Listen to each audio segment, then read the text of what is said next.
Maths for Real mission for today is to put the funk back into quadratic functions. A quadratic function is a type of mathematical expression, and you need to be able to recognise one and know what its graph looks like. So why am I standing in a field in the middle of nowhere? Well, there's nothing over there. There's nothing over there. That's because they're all up there.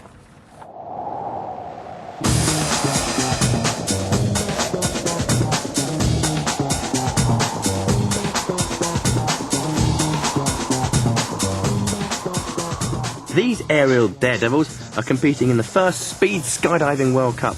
Ian Chapman is the UK's top skydiver, closely followed by Ruth Cavell. OK, so tell me, what's the difference between speed skydiving and normal skydiving, obviously apart from the word speed? Well, basically it's your body position. In normal skydiving, in flat flying, you are belly to earth and you have a big stable spread position and arch position. But in speed skydiving, you need to minimise the amount of surface area, so you're pretty much a head down. So Ian, and how does actual competition work then? Competition works basically by a skydiver being timed through a vertical kilometre during the skydive. So what sort of time does it take to do this kilometre? The fast boys at the minute are 250 to 300 miles an hour. You're looking about 7.5 seconds, 8 seconds to do a kilometre. Normally, if you're belly flying, if you're in a stable spread position, it would take probably 18 seconds, maybe 20 seconds. So it's less than half the time. That's how fast you're going. Now, the only thing that stops these speed freaks, or nutters as I like to call them, is air resistance. Now, if there was no air resistance, then the time taken and the distance fallen could be linked by this mathematical expression, d equals 5t squared. Now, it's a quadratic function where d equals the distance fallen in metres and t equals the time taken in seconds. Now, I can use this expression to get a table of values, and as if by sort of televisual magic, I just happen to have a table of values already prepared for me. And at 0 seconds, d equals 0 metres, obviously. And after 1 second, d equals 5 metres. After 2 seconds, d equals 20 metres. But what about the distance fallen after 3 and 4 seconds? Well, when t equals 3, t squared equals 3 squared, which is 9. And 9 multiplied by 5 is 45. And when t equals 4, t squared equals 4 squared, which is 16. And 16 multiplied by 5 is 80. I can take the pairs of values of t and d and plot a graph. The vertical axis shows the distance d in metres, and the horizontal axis shows the time t in seconds.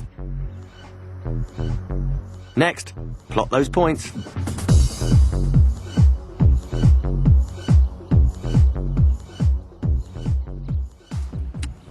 Now, you may think that the path of the points forms a straight line. But if you actually trace the path of the points, you'll see they follow a smooth curve. Now, I'm lucky enough to have a smooth curve. You probably won't have this. So don't use a ruler. Just do your best using a sharp pencil to draw a curve.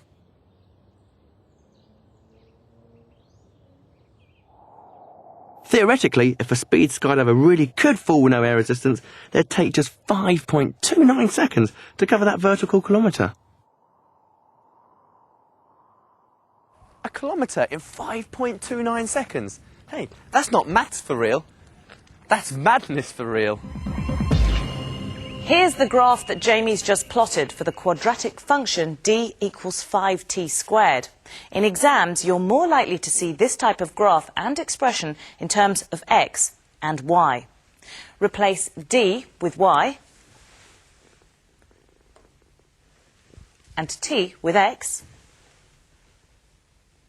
and it becomes y equals 5x squared. The labels on the axes change too. X replaces t on the horizontal axis, and y replaces d on the vertical axis. The shape of the graph remains the same, but it's really only half the picture for this quadratic function. So far, we've only used positive values, but here is the table of values from -4 to 0. I've worked out x squared and multiplied that by 5 to get y.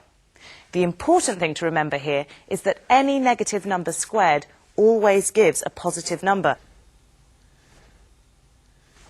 Plot these values of x against the corresponding values of y and see what happens. The complete picture for a quadratic function y equals 5x squared is a symmetrical bowl or U-shaped curve known as a parabola. There are two key things to recognising a quadratic function. And to help you remember, we've come to Trafalgar Square. But why Trafalgar Square? Because squares, and I'm not talking about you, are your first clue to spotting a quadratic. A quadratic function always has an x squared. That's x to the power of 2. And there are no higher powers of x. The second clue is in the graph. When you plot a quadratic, it's always a parabola. Keeping those facts in mind, you're now ready to square up and play Spot the Quadratic. You've got to spot which expressions are real quadratic functions and which ones are the jokers in the pack.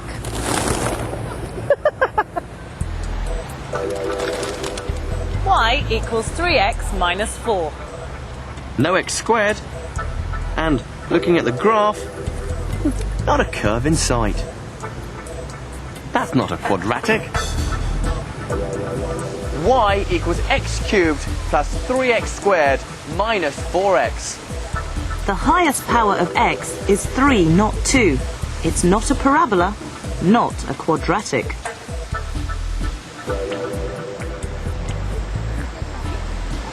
Y equals 6 plus a half x squared. Ah, at last, there's an x squared. It's a parabola.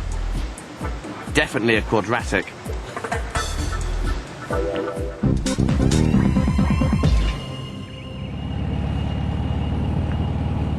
I'm at the British Motorcycle Federation's final summer party, and if you like bikes, leather and the smell of an engine, then this is the place to be. I'm here to meet the world record-breaking king of quad biking, better known as the Kangaroo Kid. Come on, George, let's burn some rubber. I don't want to be late.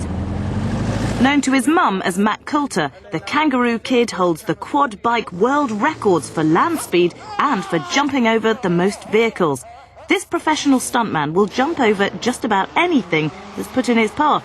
He's even jumped an aeroplane in flight. What about the most amazing stunt you've ever done? I don't know if it's amazing or stupid, really. I was jumping his paddle steamer boat and I smacked into the top of it. And back with the back wheels and over this somersault like this, and my bike went flying off and I just somersaulted and landed in the water, big belly flop.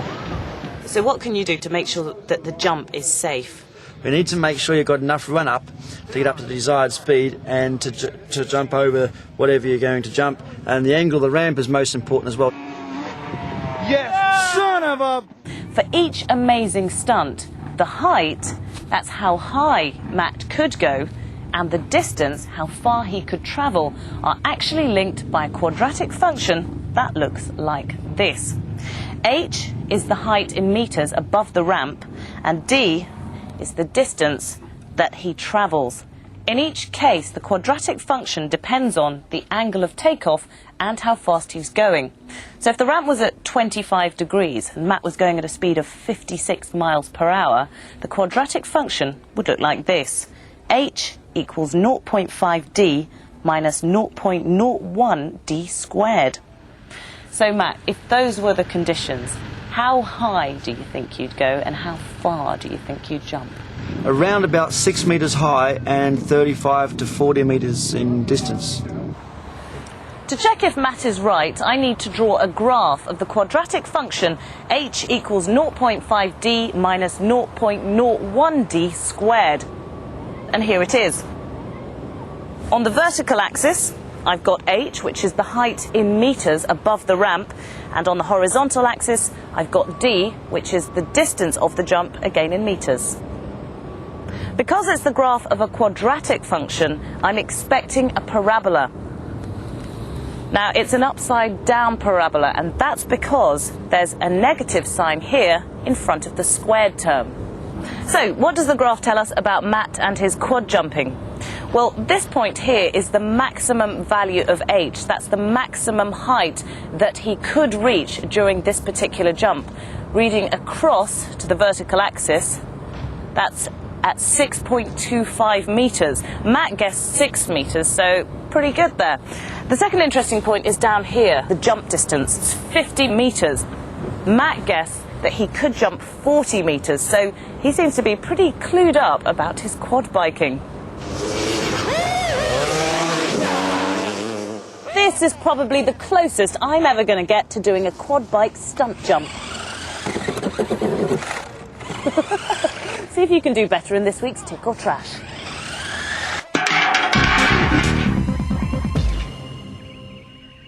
It's that part of the programme when we both tackled the same question, but only one answer will be right. The other will contain a deliberate mistake that you've got to spot.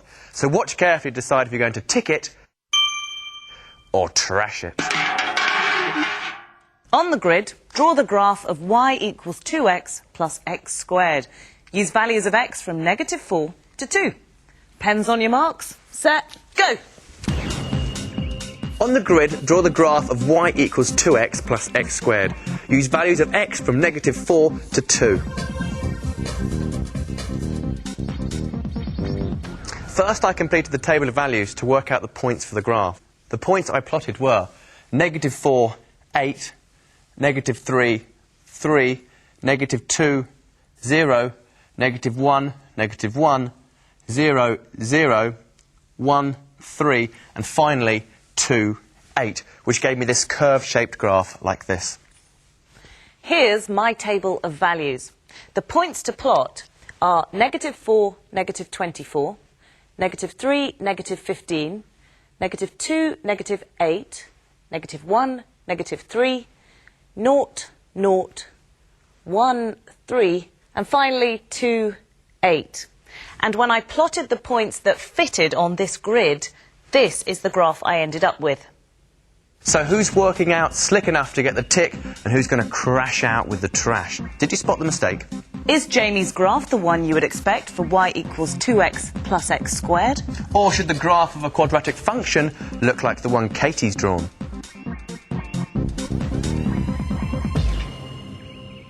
OK, the game's up. It's my graph that's wrong. This wonky line is a dead giveaway. I knew something was up as soon as I tried to plot -4, -24, and -3, -15, because these points don't fit on the grid I've been given. My mistake was here. When a negative number is squared, it always gives a positive number, but I wrote them down as negative numbers. Because these are wrong, the corresponding values of y are also wrong. Remember, the clue is in the expression and the shape of the graph. It's a quadratic function, so the shape of the graph should be a symmetrical U, a parabola like this. This is the way to remember which way up the curve of a quadratic function will be. You can think of the graph for a positive x squared as a happy parabola, and the graph for a negative x squared as a sad parabola.